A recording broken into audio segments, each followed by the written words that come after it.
Okay, this is a little video to go through what is meant by moles, okay? In chemistry, moles is basically a unit of measurement. So moles is a way of scientists measuring the amount of material, the amount of matter that exists. Atoms are very small to count. This is a way for us to manage that information, okay? The definition, a mole, if we have 1 mole, we say that we have got 1 mole of substance, it contains 6.02 times 10 to the 23 particles inside it. So 1 mole of a substance contains this many particles inside it.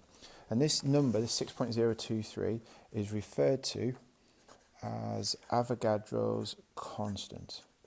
Okay, so Avogadro's constant. So this is a very important number. It means we don't have to count. It would take us a long time to count this many particles. But if we know that it's a mole, and therefore we know it's how many particles it contains, we're able to use this as a way of dealing with this type of situation. In terms of mass, how heavy is a mole? Well, if we're talking about an element, so for an element in the periodic table, we say its mass is equal to the relative atomic mass for that element. Okay, so for example, if we had 1 mole of lithium, so here's my pile of lithium, I know that this, because it's 1 mole, it's going to contain 6.02 times 10 to the 23 particles. In this case, these particles are atoms inside there. And because when I look at the periodic table, we know this is 7,3. Therefore, the relative atomic mass is 7. Therefore, this has a mass of 7 grams. So 1 mole of lithium has a mass of 7 grams and it contains 6.02 times 10 to 23 particles. If we had a look at another example, let's pick on magnesium. So if I've got 1 mole of magnesium, then there's my magnesium. I know it contains 6.02 times 10 to 23 atoms, so 6.02 times 10 to the 23 atoms are inside there. And I know from looking at the periodic table, this is 2412, so this has a mass of 24 grams. And again, it is 1 mole. So 1 mole of lithium has a mass of 7 grams, 1 mole of magnesium has a mass of 24 grams. You can use this to scale things up. For example, if I've got 1 mole of, if I use my magnesium, I know that that contains this many particles or atoms because it's an element, and I know it's going to have a mass of 24 grams. Let's say that somebody comes along and they give me 2 moles of magnesium. How do I work out how many atoms there are inside there, and how do I work out the mass of that sample? A little minute to think, a few seconds to think about that. And what I've got to do, hopefully you've recognised, is because this is now 2, I'm going to go, it's 2 times 6.02 times 10 to the 23. And if I work that out, so I'm doubling it because this is double, if I work that out, I'm getting an answer of 1.204 times 10 to the 24 atoms. And same logic, because this is 1 mole is 24, 2 moles is going to become 48 grams. So we double this up. Let's say, a little tricky one, let's say I have got 0.5 moles of magnesium, so I've got a bit less now than I started with. Then all I've got to do, if 1 mole is 6.2, I've got half a mole, I've got to take half this amount. So it's going to be 0.5 times 6.02 times 10 to the 23. So I'm taking half that amount, and half that amount is going to be 3.01 times 10 to the 24 atoms. Because it's half, 0.5 moles, it's going to weigh half the amount of this, so the mass of this is going to be 12 grams. So if you've got an element, Let's just run through that again. 1 mole of any element, the mass is equal to the relative atomic mass. 1 mole always contains 6.02 times 10 to the 23. This is Avogadro's constant. This is very important. And we can use that, as we've done here, to say, okay, I've gone from 1 mole to 2 mole, so I've doubled this, therefore I double this, and therefore I double this. Whereas in the other example we've got on here, I've gone from 1 mole to 0.5 moles, so in effect I've divided by 2, I've halved it, which means to go from here to here, you've got to divide by 2, and then to go from the mass round there to there, I have got to divide by 2. Okay, so we've got to divide by 2 to get the mass working as well. This is all related by a very, very important triangle in chemistry, and the triangle is this. The triangle says that the number of moles, mass of 1 mole. So there is my triangle. So where do you use this triangle? If I want to find the number of moles, I cover that over. Number of moles is the mass divided by the mass 1 mole. If I want to find the mass, cover it over.